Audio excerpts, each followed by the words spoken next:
Welcome to Prog Monster. My name is Murph. I am the host of this show. This is a show dedicated to progressive rock and other forms of rock music. So this is a new series of episodes that I will do. It will come out on the 17th of every month. And basically it's just chronologizing.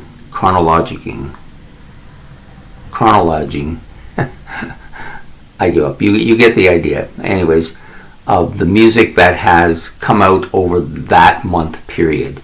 So for this episode, it'll go from January 1st till today. All the albums that were released, or CDs that were released over the time period between then and now. So basically what I'm going to do is I will listen to most of the stuff that comes out over the next month and decide what really kind of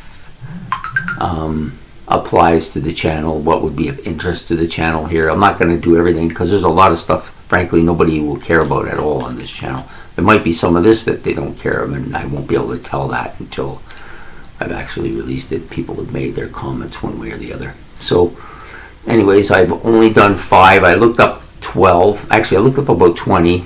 12 of them I listened to, bits and pieces of them to get a feel for the album. And then I only chose 5 I thought that were relevant to what we're doing here. So and so this will happen every month, as I've said, and I'll basically just give you a lot of the basic information about the album, the producer, the label, the title of the album group, the date that it came out, the band members, and then what I thought of the music, what I listened to, what I heard, right? So anyways, we're going to start with a band called Fireworks. Their album came out January the 1st. It's called Higher Lonely Power. It's on the Funeral Plant Collective label. Produced by, and it didn't actually give the producer. The musicians on the album are Dave McKinder, lead vocals, Brett Jones, lead guitar and backing vocals, Chris Mojan, rhythm guitar and backing vocals, and if I screw these names up, I apologize. Kyle O'Neill on the bass, Adam, I want to say Murazar on keyboards, backing vocals, and acoustic guitar. And Terry Roberts on drums and backing vocals. Okay, so anyways, this is a punk band, of course, for those of you who are familiar with it. They're a punk band, and they have a lot of really kind of punky stuff that's real hardcore punk, but there's also quite a bit of just a heavy punk, and then there's actually some soft stuff on this album as well. It's pretty good. I don't mind it. I'm not a huge punk fan anymore, but I do appreciate what they're trying to get and what their music's like. There are some I actually still listen to on occasion. So anyways, pretty solid for an album coming out this month. The second group, and I'm going to go to the top here, is well known. Most people will recognize the name. It's Iggy Pop. He released the Every Loser on January the 6th. He released it on the Gold Tooth Records and Atlantic label, produced by Andrew Watt. Lots of musicians on this, some of them notable and memorable. Duff McKagan on bass, Chad Smith on drums and percussion, Josh Killinghofer on guitars, keys, piano, organ, bass, and synthesizers, and Trevor Barter on drums. And then there's some additional musicians that play a track here and there, and that includes Steve Gossard on guitar, Eric Avery on bass, and of course Taylor Hawkins on drums, percussion, and piano, for those of you who like the Foo Fighters. Chris Chains on bass, and Dave Navarro on guitar. So yeah, so some fairly notable people there. The album starts out really kind of hardcore punk, and then it has some just hard pop punk and then some pop songs, a couple of kind of milder songs on it, similar to the previous album I talked about here. But it sounds pretty good, and the production on it's, I think, pretty excellent as well. So this is basically for people who like punk music. So if you don't like punk music, this won't mean anything to you. Okay, so next up is yet another punk band. Seemed to be the month for punk bands. This one was released January 6th by Anti-Flag. Lies They Tell Our Children is the title of the album.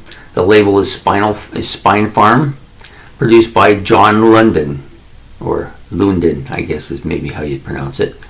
And it features musicians Justin Sane on guitar and vocals, Chris Head on guitar and vocals as well, Chris Barker on bass and vocals, and then Pat Fatek on drums,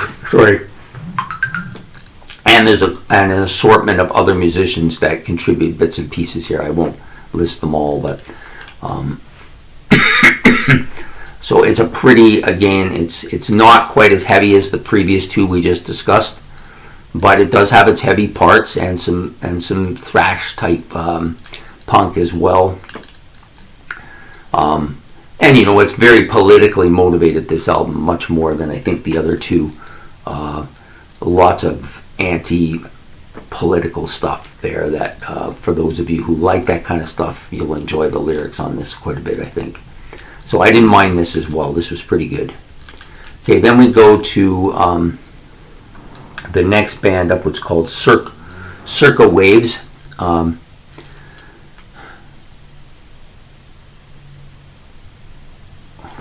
can't even write what I wrote there. Oh, yeah, okay, I remember now.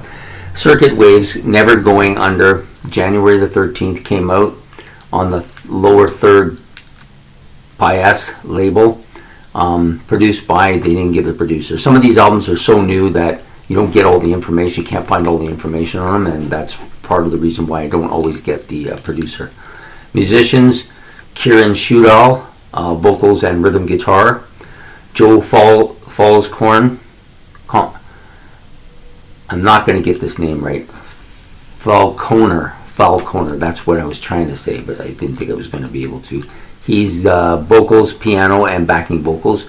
Sam O'Rourke, bass, keys, and backing vocals. And Colin Jones on the drums. Okay, this music is kind of a poppy, kind of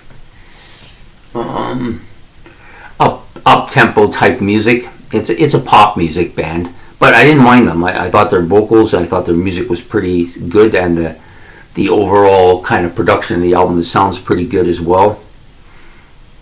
Yeah, definitely if you like some pop music in your diet, which I do sometimes, a little pop in my diet's always good. So I picked these guys. I thought they were pretty good. I think they go under the genre of indie rock.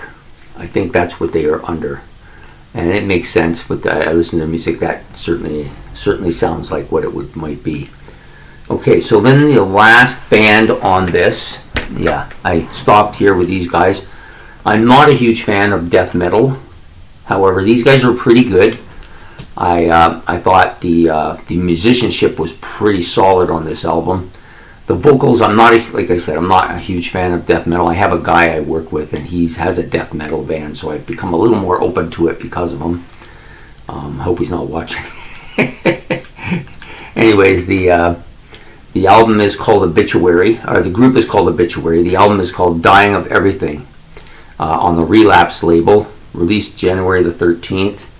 And of course, they didn't give the producer. It's it's a death metal band. Some really solid stuff here. Some people really like this music quite a bit. Instrumentation is, perfect for the genre. I think it's pretty solid. The guy's vocals are perfect for the genre as well. Pretty solid album, I think. So the musicians on the album are John Tardy, vocals, Donald Tardy, drums, Terry Butler, bass, and no, it's not Geezer Butler. It's a different Terry Butler. Ken Andrews on lead guitar, and Trevor Perez on rhythm guitar. So a pretty solid album all around, I think. And this is kind of, for me, doing this show, part of the reason I'm doing this show is because I want to expose myself to different genre music that perhaps is outside of my box, stuff I wouldn't listen to. And this is one of those genres, the death metal genre. Now, I don't know if that'll be something I get into or not, but I wanted to give it a hear. And I know there are a few people that like this thing, so it's good. So that's all that's come out, other than some stuff that I didn't think applied to the channel. Sorry, getting late here, and I apologize. This was originally, I think I had planned. I didn't give it time, but I originally planned that I would probably do it around 8 or 8:30. But it's taken a bit longer to plan it the first time through. I think now I have a kind of a system in place after doing it the first time, and I'm going to keep up to it and adding to it as the month goes on, so that when I get to the final product next month, I'll be much more prepared. And hopefully I'm going to try and release it around 8:30 on Tuesday, or well, not on Tuesdays, but 8:30 on the 17th, whatever day that is. I'm not even sure. I'd have to go look at the calendar. So anyways, I hope that you enjoyed this first episode. Any comments, please make them. Please like and subscribe. It's much appreciated. If you got something, like I said, some comment to make, please make it. And we'll be back next month on February 17th with another episode of What's New.